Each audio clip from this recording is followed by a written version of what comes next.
All right, and now to give you the college success coaching weather update. Tonight it's going to get about 10 degrees cooler and it's going to be a bit windy with a chance of precipitation. Wait, hold on. What is this? Oh, yeah, new holiday weather. Okay, breaking. We are going to have three papers due right before the holiday break. We're going to have one surprise quiz in a subject that you weren't ready for, two tests, and a partridge in a pear tree way before winter. This is Eric Allen, and this is College Success Coaching. All right, so thank you all for joining another wonderful weather day of College Success Coaching. As it is unpredictable across the country and across the globe all the time, you can just check the weather today and it's different than it was 2 days ago. The same goes for all the things that you have to do as a junior in high school. It is probably even harder than everybody else because you have the added stress of this being the last and most important year of your high school career. Congratulations. Not to put too much pressure on you. But yeah, let me know what it is that you think the worst part about junior year is so far, if you are in it, or if you are not in it anymore, or you're going to be in it. What do you think the worst part of junior year is going to be, or what was the worst part of junior year? If you want, you can be positive and say what was the best, or what is the best, or what you think will be the best. But you know, people remember things that are negative a lot easier than positive. So I'm just going to go ahead and work on the psychology there. If you're watching this on YouTube, as always, thank you. Welcome for joining. But why aren't you subscribed yet? It's really easy. You can go to www.collegesuccesscoaching.com and you can just check off the Yes, I'm Ready button. You can click on that. It's a 2-week free trial. I don't like to give away things for totally free, though. After 2 weeks, it automatically bills you at just $50 a week. But that's nothing considering all the things that you get: the article reviews, the questions and answers, the resources, everything that we do here, plus more. I will be doing more and more as we continue. Thanks a lot for all of you who are already subscribed. You literally make this possible for the other people online that get to watch this for free. Freeloaders. No, I'm just kidding. You guys are great.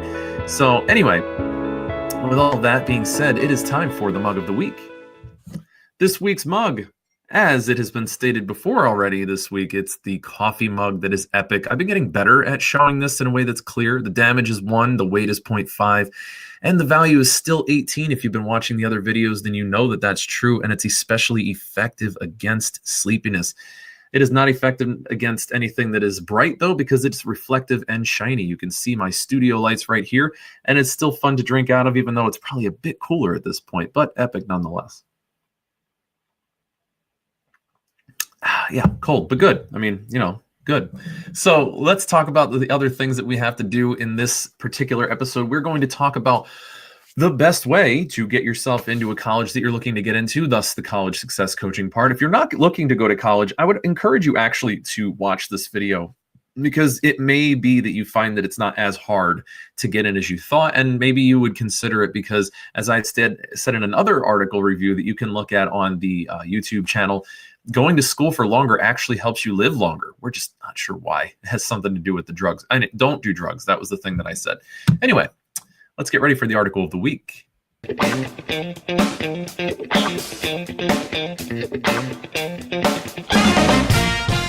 This week's article.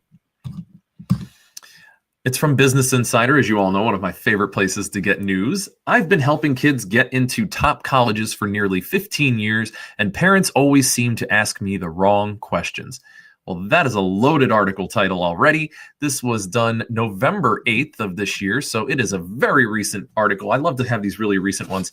And it's from a Dr. Chirag Shamason, and they're a college admissions expert who helps hundreds of students get into top schools such as Harvard and Princeton, and a former admissions interviewer at Cornell, his alma mater. So I just want to go back up for a second at this title.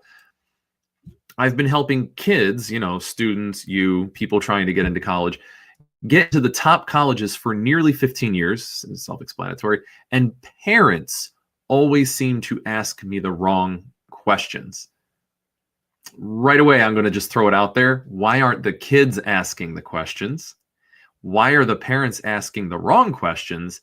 And what questions should kids, not parents, be asking a person who's been doing this for 15 years? Like me. So let's get into this, okay? In my almost 15 years, you know, I wonder if a person's been doing this for 15 years.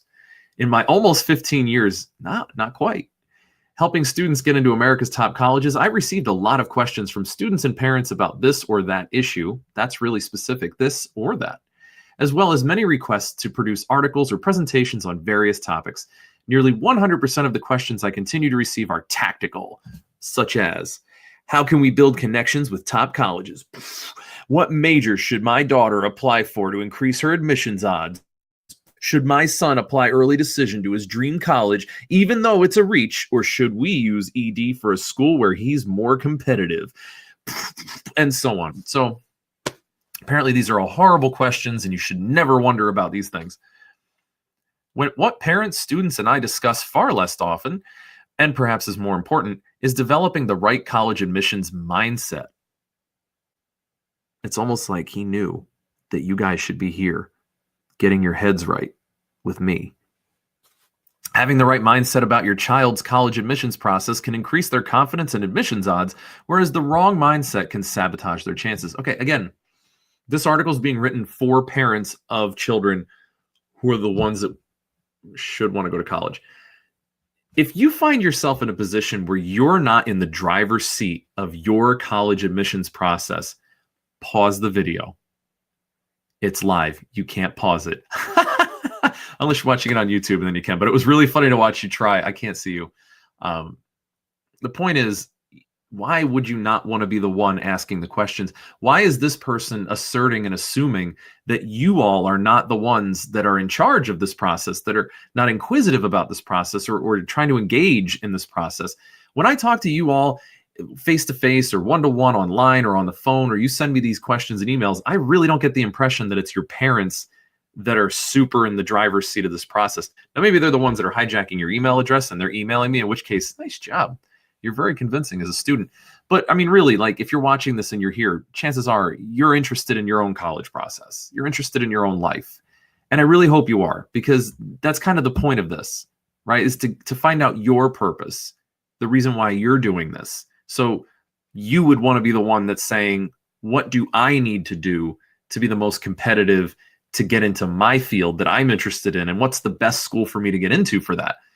Then I'm totally good with this article so far, but that's just like it's a hanging pet peeve I have. It's like a hangnail or something. It's like really bothering me. So anyway, to address this issue, I want to share lessons I've learned from my parents that either helped or hurt my college admissions mindset and admissions odds many years ago. So no more learning recently, but years ago. Lesson 1, anyone has a chance. Okay, I'm going to read this part and then I'll respond. At various points in my life, I've expressed to my dad an intention to achieve something or another, such as receiving a prestige fellowship. His response, in Armenian, has been often, why not? The ones who have done it are human too. I don't know why it matters that he's Armenian. I guess this gives him more credibility. Let me ask you this. Did the fact that his father is Armenian increase the credibility of what he's about to say? Or is the fact that he's been in admissions for almost 15 years increases credibility? I hate stuff like this. And you know, I critique articles all the time, and this is probably going to end up being a rant, but I can't stand when these articles are written clumsily and in ways that try to make it seem like I'm super credible and what I'm saying is really important and I promise it matters, without things being cited, statistics. It's still anecdotal, but my anecdotal information is better than your anecdotal information because my dad's Armenian. How about you, Brick Wall? You seem pretty solid. Must not be Armenian. All right. The lesson he wanted to instill in me was, what you want to achieve is indeed achievable. It doesn't require a supernatural ability. If others have done it, so can you. Okay, cool. I mean, you know, little engine that could. That's always great. I love to see that. I'm sharing this lesson to encourage you to tell your child that their dreams are achievable, rather than getting so caught up in Harvard's admission rate or comparing your child's accomplishments to another student from their school or elsewhere who got into MIT.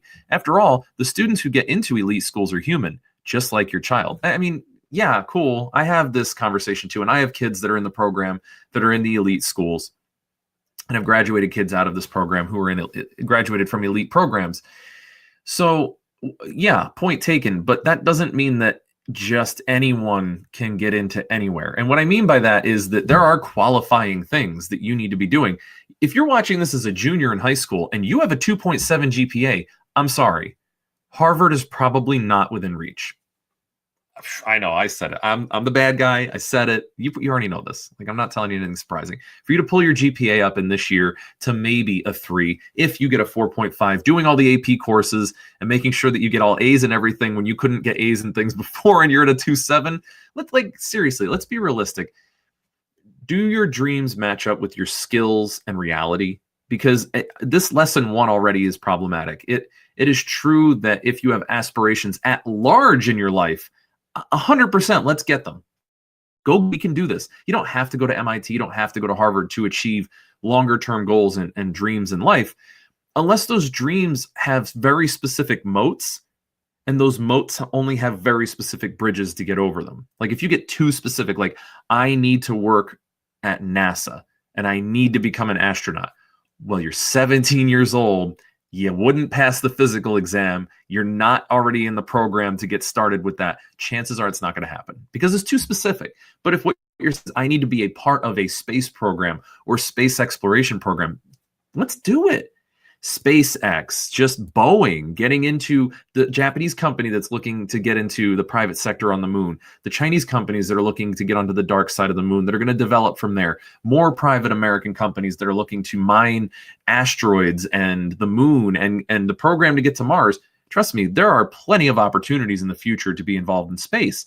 It doesn't have to be a NASA astronaut. You don't have to be an astronaut, okay? So certainly, yeah, anyone has a chance to achieve the larger dream, but what we're talking about here is getting into specific colleges, and I don't want to set anybody up for failure and make you guys think, oh, I could totally do it with my 2.7 and I'm not involved in anything and I can't really talk to anybody, and also I hate school. I'm not going to lie to you. That's not going to be Harvard for you. It doesn't mean that there's not a college for you. There certainly is, and we can talk about what those are. And if you really need to, let's set up a one-to-one, and I'll dig through it with you. And I also have some great online resources for real college coaches that have been doing this for more than 15 years who can help you to get into the right fit. So lesson 1's already kind of a flop. Lesson 2, doubting your kids doesn't help. So this is specifically to parents. Don't doubt your kids. What I will say, and I'm not going to read this part because, again, it's for parents to read because apparently this person doesn't believe that kids are driving their own ship. Don't doubt yourself. Whatever it is, be realistic. If the average GPA for the school that you're trying to get into is 1.5 points higher than you have right now, be realistic. You could still apply, but it's going to be a reach. Do whatever you can, network, call, bug your guidance counselor. Do everything you can to find out if it's possible for you to get in, and then do everything you can if you really want to go there. Don't doubt yourself. Why not? Who cares?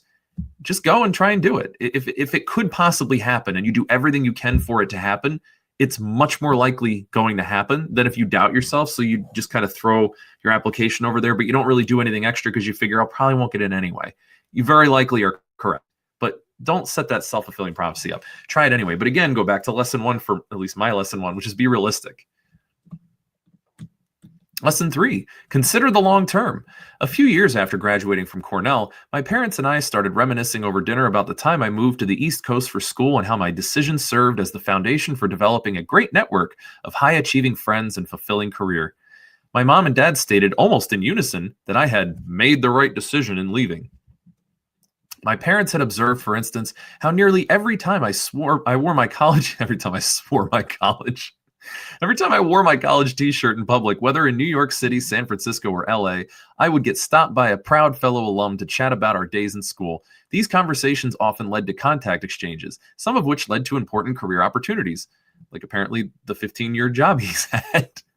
While I had always known that attending Cornell was the right personal, financial, and professional decision for me, it was eye-opening for others to comment on how they had noticed the positive impacts of my decision as well.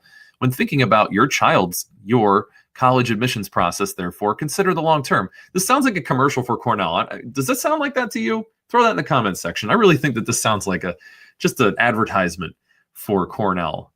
But anyway, I digress. I often hear parents complaining or comparing the most prestigious colleges their child can get into with those that are the right fit, as though those two things are mutually exclusive. To me, this comparison is often reflective of anxiety about their child not getting into their true dream college. In addition, I've observed numerous times how some parents will enroll their children in high-cost private schools and summer programs and expect to pay even more for their child's college tuition, but will shy away from investing in application support for their child to get into the best possible school. Or, pay a little bit of extra money for a weekly live stream where you can get lots of up-to-date information, professional answers to questions that you have, and real life stuff that where I don't pull punches and you get information that's not from a third parent and not from an institution that tries to tell you a hard party line idea, something like that. So I totally agree with this one, by the way. And really, like, it's getting very difficult to apply to colleges. So get help, if you can. There are a lot of great resources online, and there are professionals that are not super cost prohibitive. And I do recommend that you get help in the application process itself. I do not do that, but what I do is what you see here. We try to get your head right, that mindset, get you to look at the benefits and positive outcomes that are going to come from your everyday work, and then actually go into college knowing what you want to do. That's kind of important to not get indoctrinated by somebody else that you don't know or trust, because they know what you should do and you don't. So you might as well listen to them, right? Said nobody ever. It's that idea of paying for something that is a valuable service that's going to help you to be a better person in the long run, to have more out of your life in the long run. So I agree with this point, actually. Here's a weird picture. And there's no more life lessons. So basically what this person is saying is to not doubt yourself, I'm saying be realistic, but they're saying anyone can go anywhere, and to consider the long term, meaning, consider your future if your college really is a fit or not. And again, I agree with most of these points. I just think that at the end of the day, to me, it's more important that you are being realistic about yourself and then where you would be a good fit, because there are actually thousands of colleges. And, we could talk about those. Again, if you want to set up a one-to-one, I'm more than happy to do that. We can talk about specific colleges that would be a potential fit for you. We can go through a whole list. There's great ways to find out if you would be a fit for those schools. But right now, in your junior year, remember, there are still a lot of things you can do to improve your chances to get into a lot of colleges. Talk to your guidance counselor. It's always like the first thing I suggest. They're a wealth of information. Remember that your guidance counselor knows where people go to school at your school, what colleges they go to. They know what the average GPA is from your high school. They know what the GPA is in the SAT score of the typical high school graduate where you are to get into these specific schools. All of this is on a database. So go to them first. Tell them your plan. Tell them your dream school. Tell them why it's your dream school. They're a great resource for this information, and they can't wait for you to come in and ask. The bigger thing that I would say is take charge of your college application process. Like now, you should be looking at SAT, ACT prep. I don't care if you're going to do the prep like your junior year. Like, that's such nonsense. You should already be looking at the SAT and ACT manuals, because it's coming. It should be coming. At least you should try to do it a few times before you call it a day, unless you get a perfect score, in which case, nicely done. Nicely done. Send me a message and I'll try to figure out an interview for you so you can give people some pointers, and I'll throw it up on the website. But that's really important now. Take the reins now. This is the time. Remember that you are almost done with the school that's going to count toward your college application. Next year, your college application opens August 1st. Yep. After the crickets, you realize that that's before school starts, which means you should be already thinking about your GPA by the end of this year and what it could be. Start calculating that out. There are great cumulative GPA calculators online. Again, go to your guidance counselor, because they will help you to figure out how to calculate your GPA. They'll help you to figure out how all those classes fit together. Then really make a realistic goal for what your GPA could be. And this will help you to know, not guess, know what classes you need to improve in, because you have all the data, right? You have the first term, you have the first quarter of the year done. So you know what your grades are in every one of your classes. You also can find out and calculate what the best case scenario, mid case scenario, and worst case scenario are for GPA. Maths, right? Like, just put those together. And then you can figure out what your plan is. And then you'll know, like, when you need to pull up and when you need to ease off, when you need to hit the brakes, when you need to hit the gas on certain classes. Then you will talk to your teachers and make sure that you know what it is they expect from you to get your grade up. You will be able to talk to the guidance counselor and the admissions officers for the colleges you're looking to get into now. You will look at how you're going to schedule those college visits in spring break and other times of the year so that you can see the campus and maybe get a tour and maybe get in for an interview later on next year. You can do all these things sooner than later.